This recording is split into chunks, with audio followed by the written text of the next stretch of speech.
Hello and welcome to Signals from the Hill. I'm Kat and I do marketing for Avery Hill Publishing. In this episode, I'm going to be talking to Lord Hurk, whose book Jinx Freeze came out with Avery Hill in September last year, September 2021. Jinx Freeze is just one of many amazing books that Avery Hill put out last year. Head over to our website, averyhillpublishing.com, for more information. Our books can be found in all good book and comic shops, and digital editions are available from our Gumroad store. And now on to my chat with Hurk. I'm here with Lord Hurk, whose book Jinx Freeze came out with Avery Hill in the autumn, I think, wasn't it? Yeah. So what do you creators tend to kind of hate this question, but how do you describe the book to people when they ask you what it's about? Yeah, it's kind of like in essence, it's sort of like a crime, sort of a surreal crime caper. Mm-hmm. But it's told through a series of sort of like vignettes, like separate, as if they're separate stories, but it is all one sort of long narrative. Mm-hmm. But yeah, it is a bit of a hard one to describe, but it is, yeah, I suppose it's sort of like a surreal crime story, to be honest. I remember reading or hearing you talk about the book somewhere else where you said that it came about from some sort of little scrapbook bits and pieces, and you just decided to stitch them all together into a sort of single narrative. Is that right? Yeah, I mean, it's weird how I'm quite pleased how it, I'm really pleased how it came out, and it's weird how it did kind of work, because it did, yeah, it was just a bunch of, I don't so much anymore, but at the time I was just starting, you know, when you like just go, I'm going to do a comic, and then you just start a story without much thought, and you do the title page, and you know, a few panels, and I had about, I don't know, 20 or so just one pages of that. Mm-hmm. So, and I also had a story that was published it was in an anthology. I did it for an anthology, and it was like 4 pages, and that's the shit plank story. Mm-hmm. So I kind of gathered them all together, and I used that in the book as his like introduction to that character. But yeah, so it started off as just a bunch of stuff that I wanted to do something with, Mm-hmm. and ended up sort of, I don't know, it just sort of, I assembled it, and then it just started sort of coming together somehow.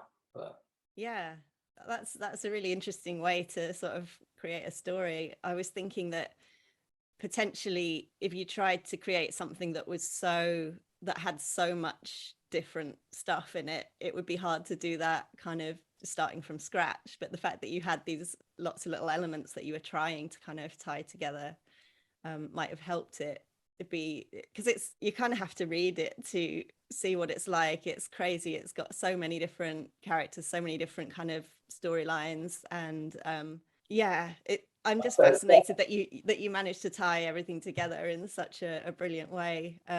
So that one character was your sort of way into the story. That shitplank character was your kind of starting point, was it? it was the starting point, as in that story, there's like the setting of that story is like a generic, it's just called the Riviera, and I quite like that, because it doesn't, although people say my work is like really kind of English or British theme, I didn't want it to go like, this is England or whatever, this is Britain or America or whatever. I just wanted it like a nondescript place. So like the Riviera doesn't necessarily mean like, you know, France or anything. It could be anywhere, just near some. So it's a nice, it's kind of evocative but vague, like it could be. It's quite bland. I mean, it's not an interesting name, but I didn't want to have anything too, you know, cool sounding thing. So it was just, that was the starting point as far as the setting of the whole book. Because it's so eclectic. It kind of feels like, at the same time, it feels retro, and it also feels really contemporary. And like you say, there's some very English stuff in it, but there's also, you know, references from all over the place, which is something that's really fun about it. And like you say, you've got palm trees and all sorts, so you're never quite sure kind of like where this place is. I saw a reviewer describe it as the Hurk verse on one of the reviews that went up recently, which was quite cool. Yeah, I saw that. I really like that review, Yeah, actually. it was brilliant. Good, Yeah. but yeah. But yeah, I suppose it's got, you think it might be somewhere in England, but then you got, like you say, palm trees, and it doesn't really look like it. I just kind of like that sort of blurred sort of setting. You don't quite know where it is or when it is. It's in the future. Or... Well, that's what makes it so fun to read, because I don't know if you sort of intentionally you want the reader to feel off balance, but that's kind of how it feels to read it, in that just I don't know, they're very short little installments, each section, and then each subsequent one is sort of completely different up to a point, and then it all sort of starts to come together. But there's all sorts of little visual things that kind of create this sense of, I don't know, I think maybe off balance is how is the best way to describe it. But like even visually, you've got crazy angles, and you've got kind of like drop shadows that go in one direction and then in a different direction and within the same little bit of the page and stuff. So you're constantly feeling kind of, yeah, it's just a really unique reading experience. Is that an effect you're kind of trying to create to keep the reader kind of on their toes? Yeah, I just think I just tried to put, it was sort of, I was just like exercising all the ideas that I wanted to. I just wanted to put everything that I wanted to do into it. And it is really random because of the way it started off with different little pieces. I think that's why it's so like eclectic and random in places, and there's so many different characters. But like I say, it's weird because it did all kind of end up connecting. But yeah, I just wanted to have, basically, I just wanted to have fun and just do whatever, you know, and just put it all into it. And at the end, have a book that I'll go, yeah, I am really pleased with that. That's what I wanted to do. And that's what, I think that definitely comes across. It is an incredibly fun book to read. And also, like, even though it's got this craziness to it, there's so many clever moments where it's clear you really, really thought about it. Like there's one point where you kind of have this page that tells people, that provides a sort of summary and tells people like in the next bit, this is what's going to happen, to kind of, you know, it's almost like at the perfect moment when you're reading it and you're not sure how on earth it's all going to come together. You've just put this page that literally says, don't worry, this is how it's going to come together. That's like, yeah, that's Crash Bell Anderson's narrative update page. Yeah. So that was in the right place there. It was for me. Yeah, definitely. It made me laugh because of that very reason, because I was like, how on earth is this going to come together? And then I turned the page and there was that. Yeah, it's brilliant. I found it really fun to read. I'm someone that struggles reading short stories, in that I tend to find them a bit unsatisfying, and I quite enjoy I enjoy really long books often, but this was kind of a revelation to me, because each little section was really very short, but it just added together into this kind of whole that was brilliant. I don't know how to describe it. Does that make sense? Yeah, it does. That's kind of, yeah, I'm glad that it kind of works. Yeah. And I mean, as I was saying, it's a really fun read, and you said you kind of wanted to have fun with it. Was it a fun book to make, or were there points where you were sort of tearing your hair out? I imagine there has to be like trying to stitch together all the little elements must have been quite hard work in a way. Do you know, I don't know, it's weird. No, it's weird because usually it would be, this is doing my head in. But it just kind of, I don't know, it just all kind of tumbled out and fitted together without me kind of doing anything. I don't know, it just happened. I don't know, but yeah. So yeah, there was no stress the whole time I did the book. And like maybe, yeah, it just, yeah, it was all right. And was that the longest book you'd ever made? It's about the same. I've done one. My first graphic novel was about the same length, Ready for Pop. It was about the same length, but that was just a black and white one, so there was more work involved in this. But yeah, story-wise, the length of it was about the same as what I've done before. So you were was it a collective, the Fancy Butcher Press that I've read Yeah. about? Can you tell us a little bit about that? That's like me and Kevin Ward, Tanya Meditsky, and Tobias Tack, who's Oh, not right. with me, and it's his birthday today, actually. So Oh, everyone, I always encourage people to try and look up his work, because he's an yeah, amazing artist. And like, if you see like Gaboon's Daymare, and just look him up, yeah, check out his work, definitely. continue to read his stuff, because he was just brilliant, amazing Yeah, artist. I edited Yeah, the Tiny Pencil zine, and he had some work in that. he did. Yeah, I remember. That's how I came across him. Yeah. Yeah, that's a good book. That was good, anthology. Yeah, yeah, it was Um, a huge amount of work. But, yeah. so as a group, you put out things that you collaborated on, or was it more that you published them as a sort of collective? Um, it started off with just me and Kevin, and we did a thing called Static Revolta that was just. I think we only did about 3 copies of it, but we used to screen print the covers and everything, and so we'd both like collaborate and then have stories, our own sort of serialized stories in it. And then all 4 of us just used to, it was more of a thing, we'd produce our own stuff, but we'd just hang out together. And I always found, or maybe all of us always found it quite hard sitting at a table at a convention. I still do. Yeah. Not, just don't enjoy it that Yeah. much. Feel quite uncomfortable. And Yeah. anyway, so we just used to sit there, and it used to be all right when it was all 4 of us just sitting there passing the time and drawing. And yeah, That's true. That's a real plus to it not being just you, definitely. And did you get so you sold your comics at events and things? Did you also get them into shops and things at that time? yeah, at that time, yeah, like probably just in London, in Gosh, and all when that was around. Yeah. But yeah, just it was probably just fairs and the London shops, really. But I mean, I never knew, I didn't even realise there was a small press scene until I was like in my late 20s. And I'd always made comics, but just didn't know it existed. And I'd go into comic shops and buy comics, but I didn't know there was like a secret section where there's people who made their own comics. So, Yeah.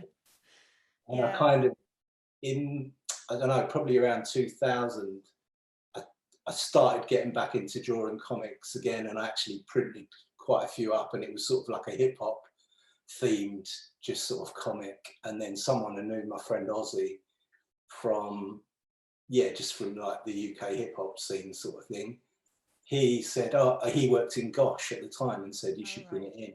And then I went to Gosh and discovered, like there's all these other like small press comics, which is weird, because if I was like 15 or something now, I would just know all about it because of the internet, and I'd just know and be publishing work, self-publishing stuff straight away. Yeah, that's the thing. I think I found out about a lot of stuff that was going on online. I remember reading somewhere someone referred to like UK small press scene, and I remember messaging that person going, what is that exactly? And I didn't get a reply, and I was like, oh, it sounds really good. But then I think what happened was that I started self-publishing little art books and zines and things, and I booked myself into an event that was at Goldsmiths College. And once I was there, that suddenly it all opened up, because I met so many people there. And then I realized, oh, these people go to these events all the time, kind of around the city. And and there's loads of them. Yeah, and then you see the same people again and again. And yeah. But it's been a bit weird, obviously, the last few years, because it's all sort of gone. And it's coming back now, but yeah.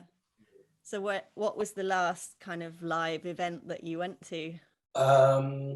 I think it was the South London Zine Fair. Oh, right. Where is that? Norwood. Yes. Yeah, which was, how long ago was that? It's probably ages ago, like 5 years ago, maybe. I don't know. Yeah, they're That doing was the last it. one.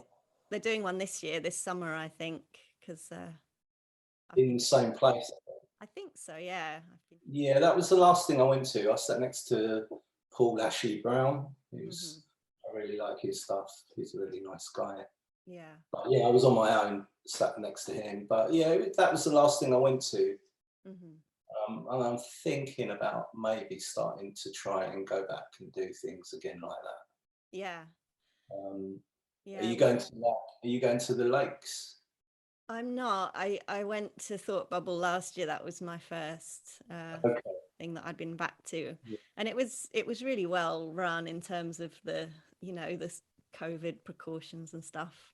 Pretty much everyone wore a mask the whole time, and yeah, it seemed fine. I didn't really. It was a bit sad to travel all that way and be around all the people. I then didn't go to any of the drinks or meals or anything in the evenings because I was just like, well, if I'm going to get COVID, that would be when it would happen. Yeah. So I just stuck to sitting behind my table with a mask on, which was kind of a bit sad. But you're still able to catch up with people like fleetingly here and there. And then I think the smaller events always feel a bit more relaxed, don't they? Like the South London Zine Fair. Yeah. A bit less stressful, less people and less. Yeah, that was quite a laid back one.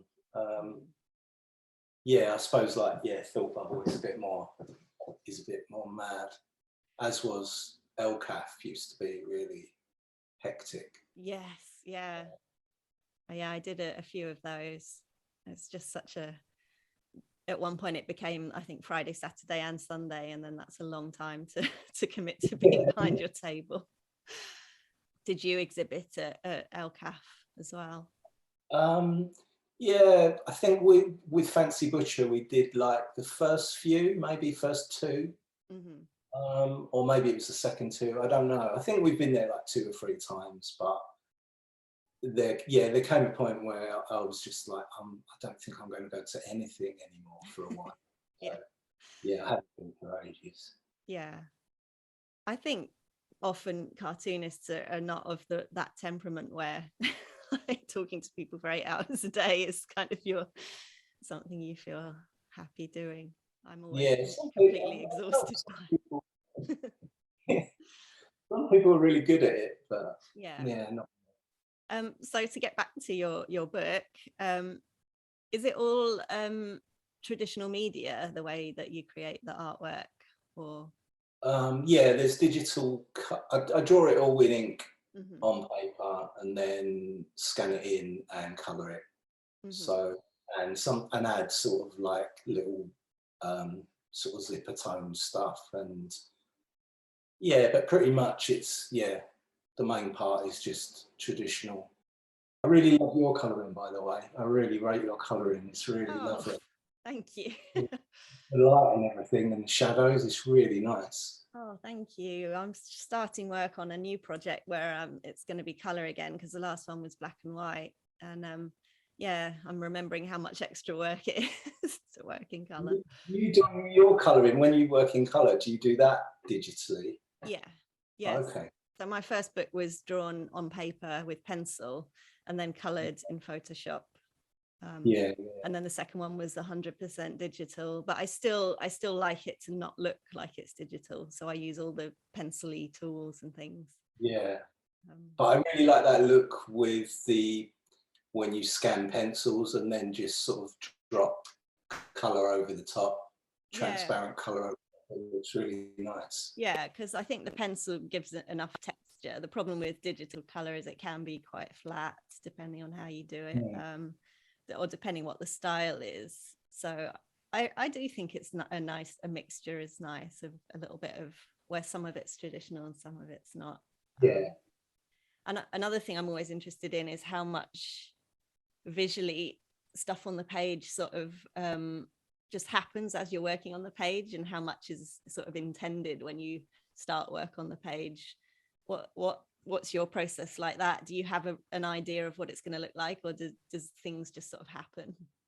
I like to have a bit of I don't like it to be too preconceived, so that it's still a bit, you can still change things and it's more fun to draw that way. So I do like sometimes just a grid layout. Like I work a lot on the composition of the grids or the angled like panels and everything. So sometimes it will just be that and the dialogue maybe, or sometimes it will be like rough thumbnails, but I don't sort of pencil everything I draw. I don't really like rough it out before. It's just I draw it as I do it and just plan the composition part. I think most of the kind of fun stuff comes when you just get an idea as you're physically drawing and you think, oh, it would be cool if something happened here or whatever.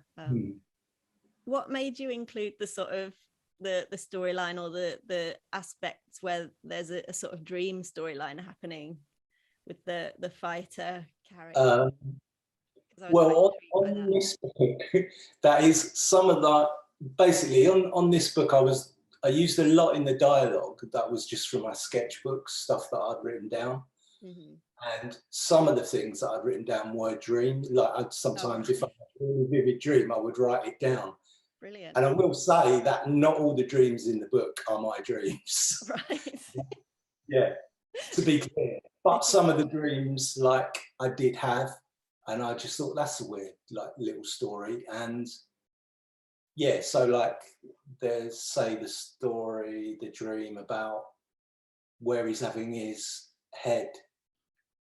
No, what is it? He's having his head removed or something. And he's having a dream that his head's been removed and he can pluck the hairs from his ears or something like that. I don't know. I did have a dream like that. So some of them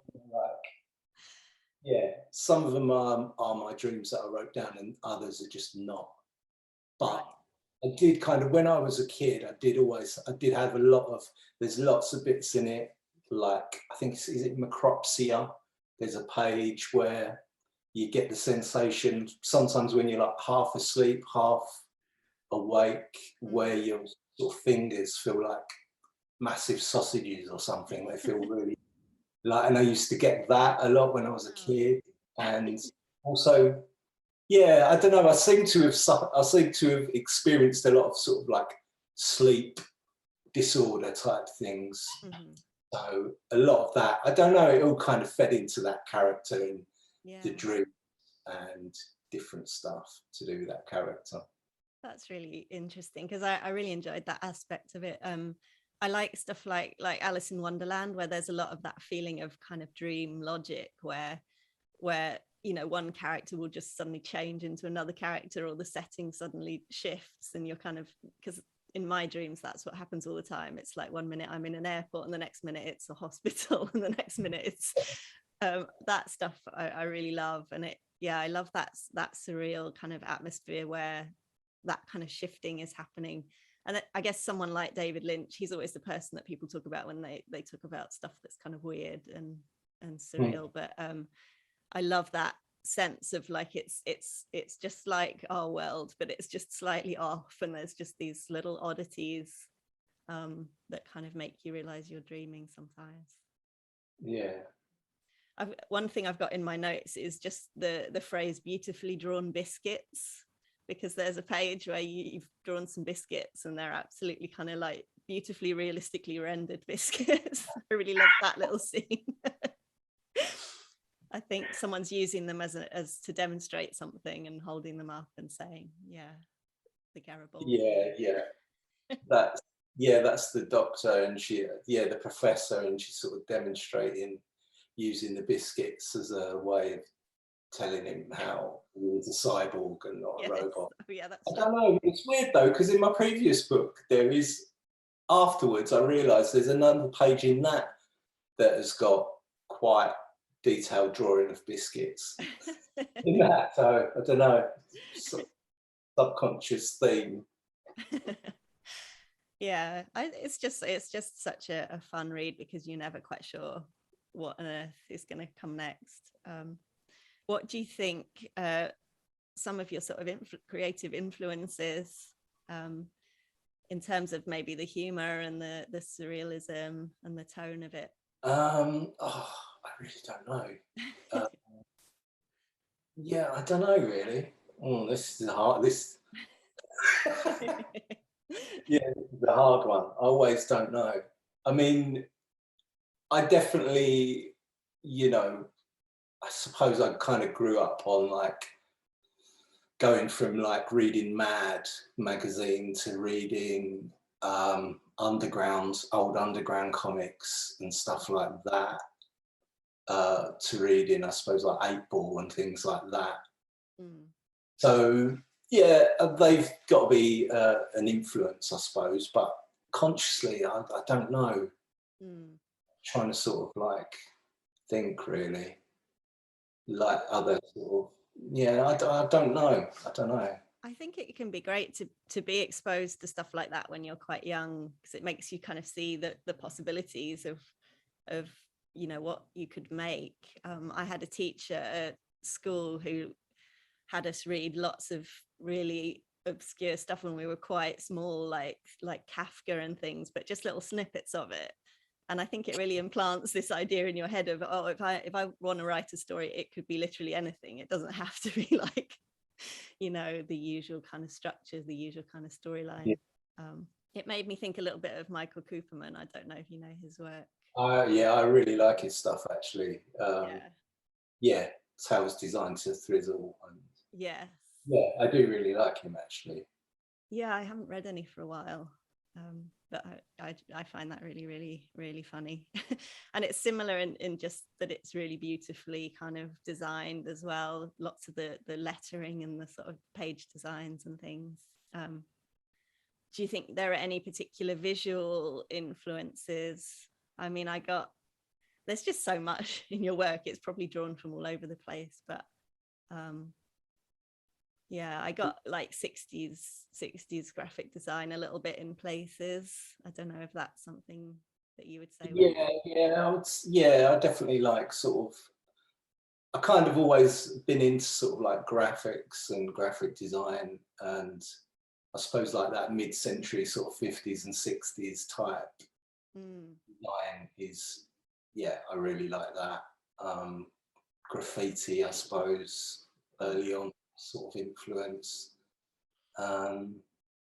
Yeah, I mean, I am definitely like interested in the sort of graphic design side of comics, definitely.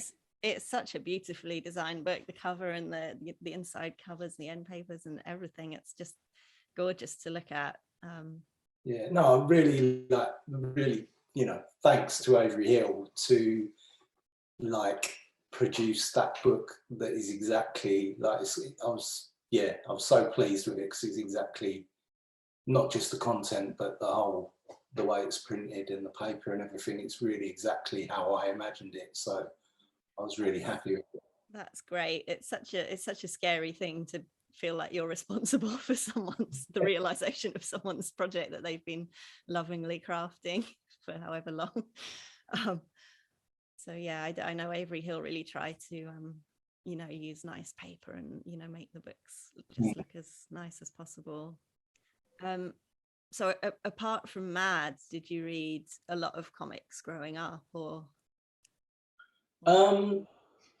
Yeah, I did read like the regular sort of like Beano and Whoopi and Nutty and Dandy and all those things. Yeah. The odd, I read the odd 2000 AD, but I was never really into that. And then like my dad's cousin gave me like donated me like a carrier bag full of comics once, and it was all 60s like Marvel, and yeah, it was basically all Marvel superhero comics. So I went through a little phase of like loving them, and then probably after that it was probably Mad, and then other stuff from there. And at what point did you start making them yourself?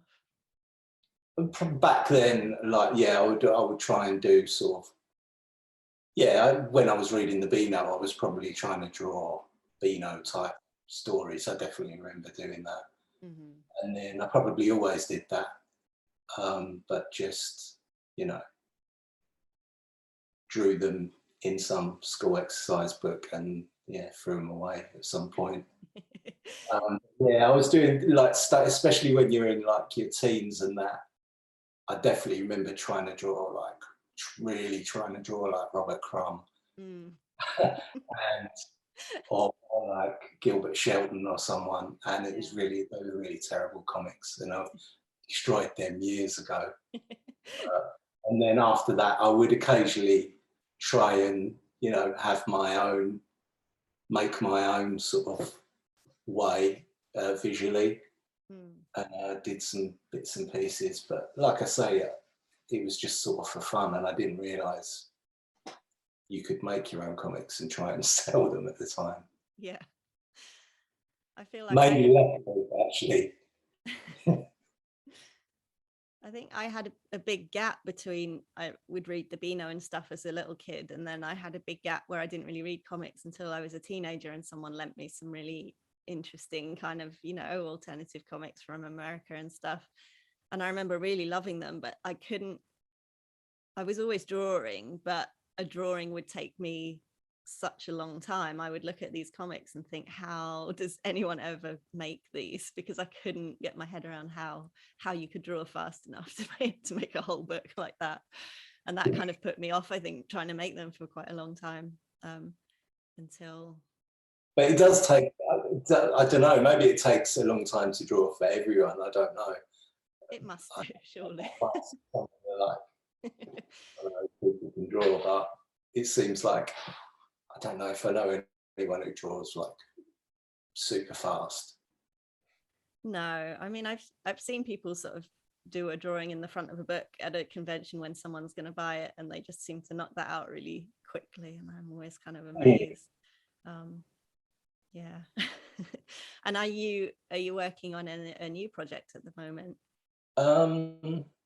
I've got kind of like, I've got another book that I started before Jinx Freeze, which is kind of, again, it's another like surreal sort of crime story, Mm-hmm. but it's silent. It's all sort of graphics. Oh, wow. It's like iconography instead of text. So it's similar because it's another crime thing, but it's different because it hasn't got any text and you have to read it a different way. So I've got about 40 pages done of that. And I think it's going to be a shorter book, like maybe 80 pages. Mm-hmm. So I'm kind of should be working on that, but just going through a bit of a block at the moment. So I'm doing other things, just messing around, painting and doing other things until I can get on a roll and start on that again. I think I've seen some paintings come up on your social media. Yeah, they're not very good. Oh no, they look really good. What's behind the idea of doing the story without words? I don't know. I did something before that was like silent, and I just wanted to do something that was really abstract, and just it was different. But there's a guy, Bob Byrne, and he did a book called Mr. Ampleduke. I think he self-published it. It was ages ago, and it used the same thing. It was just iconography, and you just had to kind of read it, read the symbols. And I thought, oh, that is like really, really amazing. I really like that. So always kind of with his blessing, I wanted to do the same kind of thing. You see if I could, but it's very hard to like. It's hard to tell a story, a really in-depth story using that method. So it's a bit more my story anyway. It's quite basic, and it's just more about, probably a bit more about the visuals in this one. Well, it sounds brilliant. I look forward to seeing it. Yeah. So where can people find you online if they want to look up your work? LordHurk.com and the site Lord Hurk on Twitter and Instagram at the moment. I don't know if I carry on with Instagram. I don't know. It seems like for me a bit of a waste of time, but at the moment it's there. Yeah, I know what you mean. It's kind of frustrating when you post stuff and it doesn't seem to get anyone looking at it. But so far there's not really an amazing alternative. So I'll make sure those links are included with the episode and stuff so people can find you easily. And thank you very much for talking to me. Okay, thank you. Thanks for talking to me. Say, actually, I have to say congratulations to Steve as well for his Hall of Fame, Broken Frontier Hall of Fame. Yeah, that was brilliant. Definitely. He's always been really supportive of my work, and everyone's really. So yeah, definitely. Well done, Steve. Yeah, I'll pass on your congratulations to you. Thanks again to Hurk for talking to me, and thank you for listening.